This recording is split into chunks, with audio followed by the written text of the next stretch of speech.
That's right. Welcome back, folks, to a Florida State does not want to play this football game. It is Notre Dame's job to humiliate them as much as you can. Send it back to Tallahassee.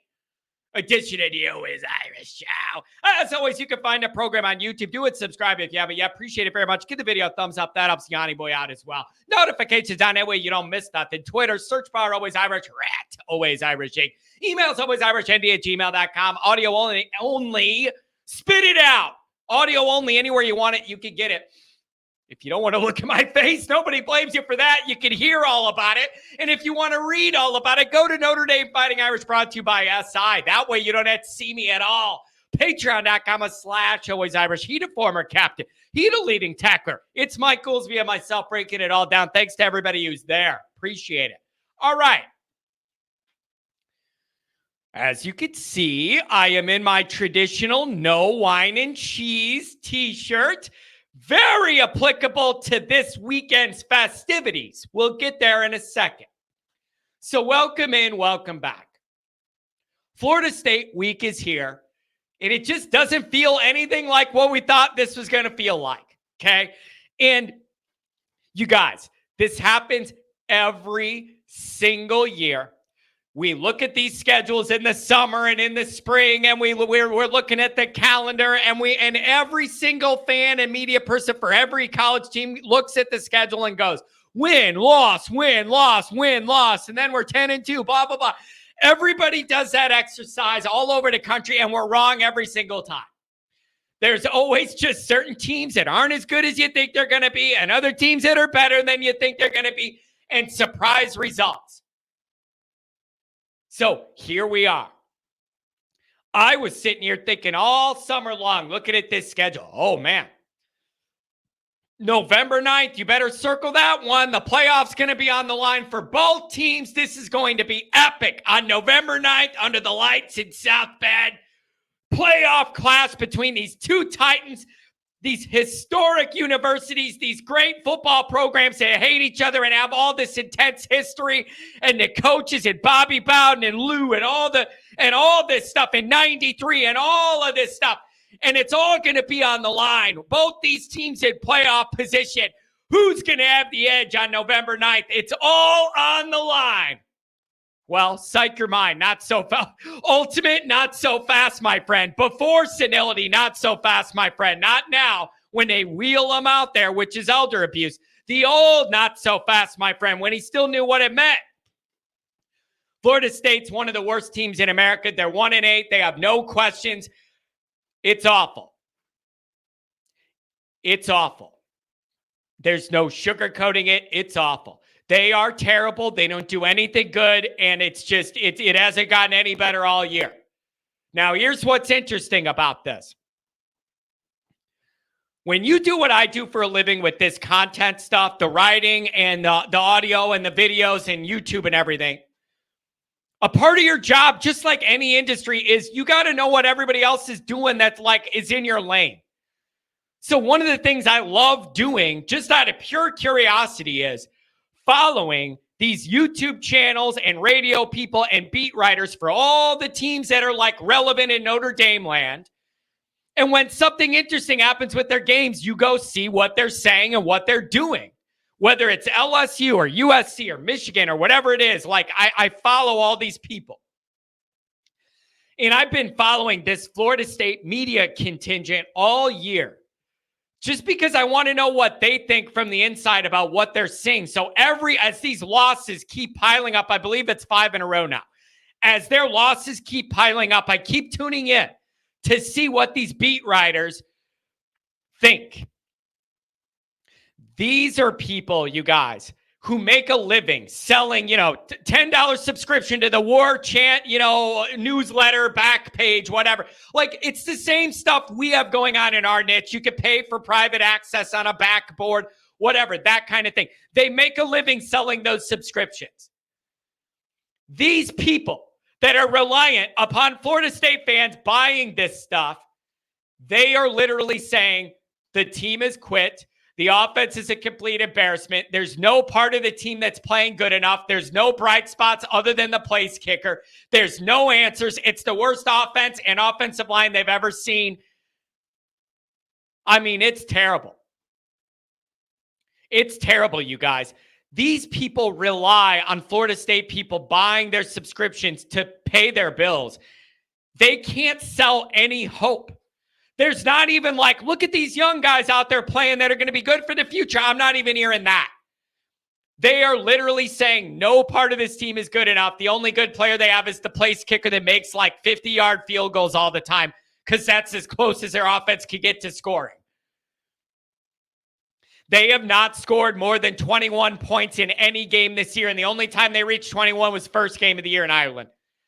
They have not scored more than 21 points in a game this year. They are ranked 133 out of 134 in terms of points per game scored. It's absolutely terrible. And it doesn't seem to matter who the quarterback is. Move this guy in, move that guy. It doesn't seem to matter. So even the beat guys that make a living selling Florida State information they have no positivity at all. They have nothing good to say anymore. This team is done for. All right? They're done for. The last thing this group wants to do is get on a plane at 1-8 and fly into cold, like hopefully cold and a little breezy and gray and a little bit wet, little moist South Bend, Indiana to go play at night. That's the last thing these people want to do. It's the perfect setup for them to quit in front of America. Okay? They have no hope. They have no motivation. They have no confidence. They are playing for nothing. Nothing. The only thing they're playing for is to have less games left to be embarrassed in. Notre Dame needs to destroy this team early and often. You need to destroy them early and often. I'll give them this. There are spurts of time where I see a semblance of a real defense. There has been certain windows of time this year where I've seen from Florida State where they played some decent defense, but they're usually out there for 90% of the game because the offense can't score or move the ball or complete a pass.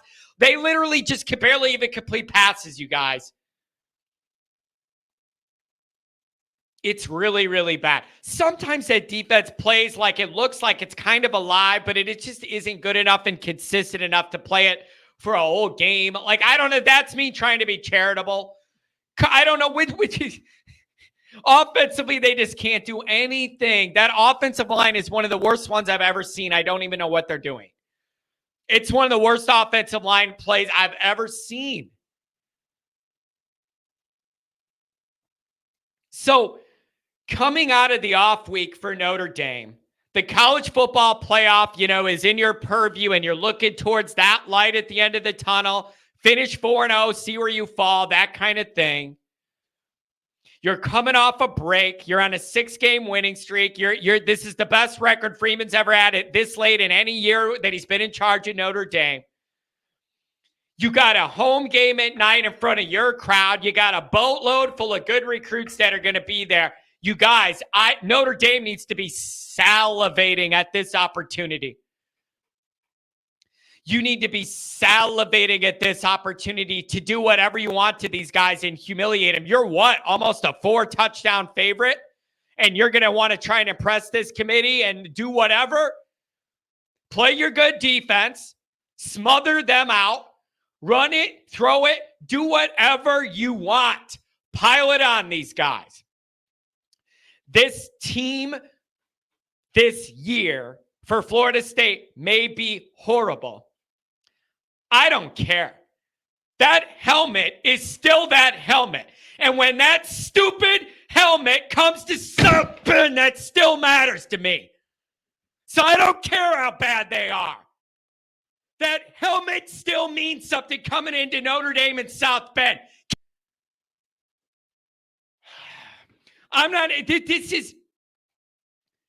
They're so down, they're waiting to be out. They're bleeding out. There's chum in the water. Like all Notre Dame, you should be able to smell the blood in the water like a shark.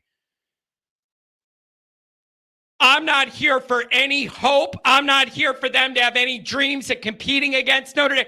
I'm not here for any of this. You know, we're down and out, but the highlight of our year would be to jump up and ruin Notre Dame's playoff chances. When I am not here for any of this. I'm not here for any of this bullshit. Can't get enough unfiltered Notre Dame football talk? Be sure to go over to patreon.com/alwaysirish. Former captain Mike Goolsby and myself. Do that. Screw it. Oh, he never won anything. It's been 30 years. Make them so miserable they just quit on the field. That's what I want.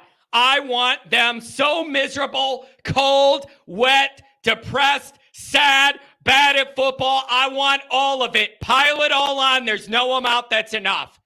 Oh, I don't know, John. What are you going to, you going to run up the score on that? Yeah, it's Florida State. You embarrass them any chance you get, and you want to impress this committee, and you ain't going to move the needle, barely getting by Florida State at 1-8. You better kill them. Pile it on.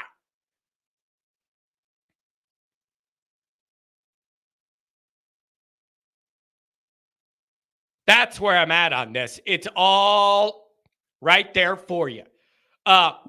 Would this be a better game day experience? Like, if we were both competing for the playoff or whatever, and the whole vibe in the stadium would be different at that point, if that was the setup or whatever, yeah, it would be. And that's probably what, like, good November football should be about, is Notre Dame and Florida State clashing like this for both teams with playoff. But it's just not what we have, and it isn't our damn fault.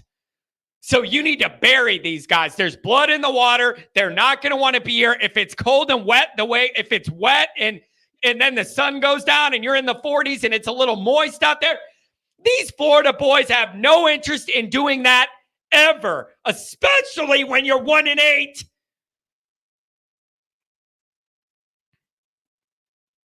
They don't want to come play in those conditions when they're 10-0, let alone 1-8. They are begging for a reason to quit. It's incumbent upon Notre Dame to give them that reason.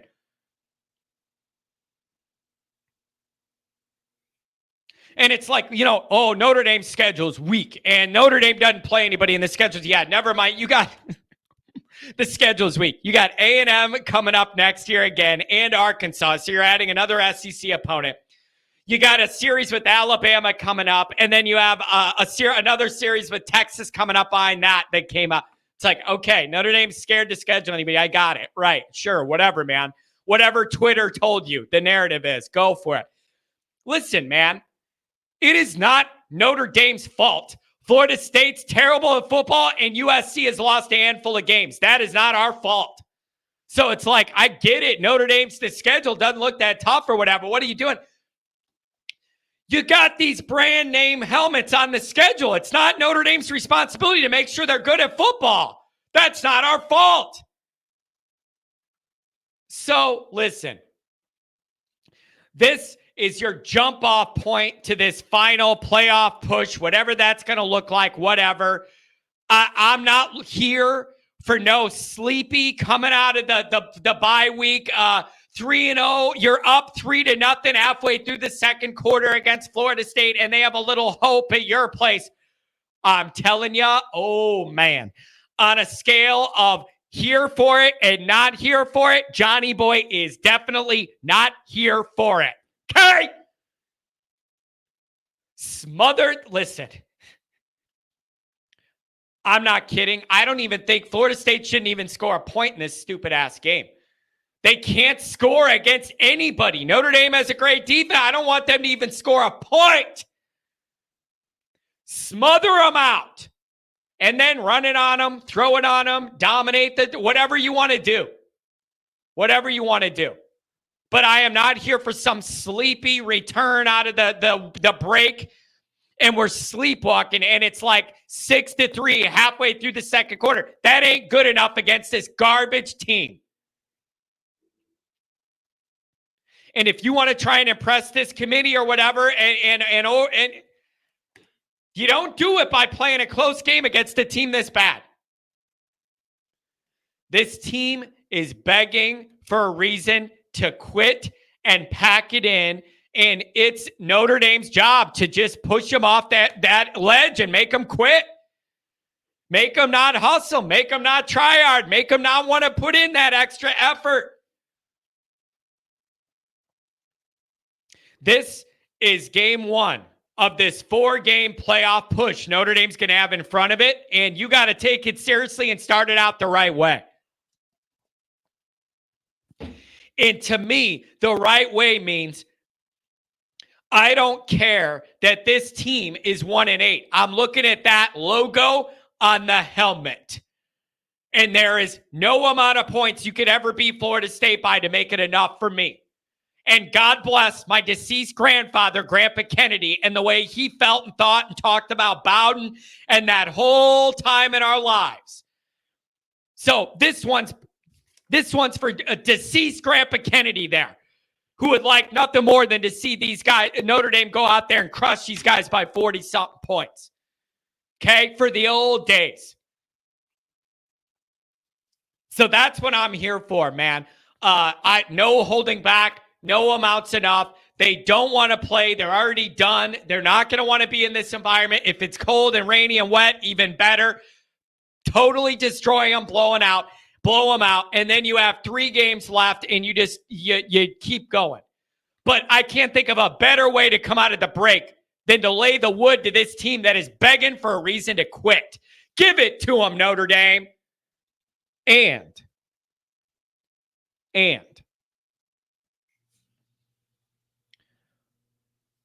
I'm wearing the wine and cheese shirt for a reason. I don't think there's going to be a lot of wine and cheesers in this stadium for this game. You know why? It's in November, so it isn't like September like Ohio State last year where the weather's going to be perfect. Everybody knows November 9th, it's going to get cold in South Bend when the sun goes down. That's one reason. You know, those wine and cheesers, they only want to be seen when the weather's nice. They don't want to be cold. So I think that's one reason. Another reason is a lot of the big money Notre Dame people I know in the Chicago area, they don't go to these late night games because they don't want to get home at like 1 or 2 in the morning. That's too long of a day for them. And they're not going to pay $1,000 to stay in a hotel for a night in South Bend for this. So a lot of the big strokers, the money people I know, the Notre Dame money people, they're not going to this. From Illinois, from the Chicago area, that is getting home way too late. They're not doing it. And then Florida State's terrible.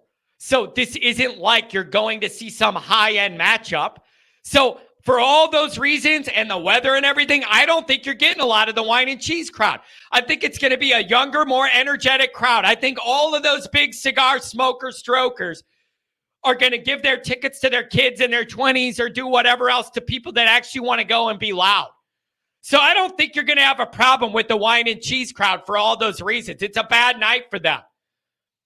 Too cold. The weather isn't great. They don't want to get home too late. And the team we're playing sucks.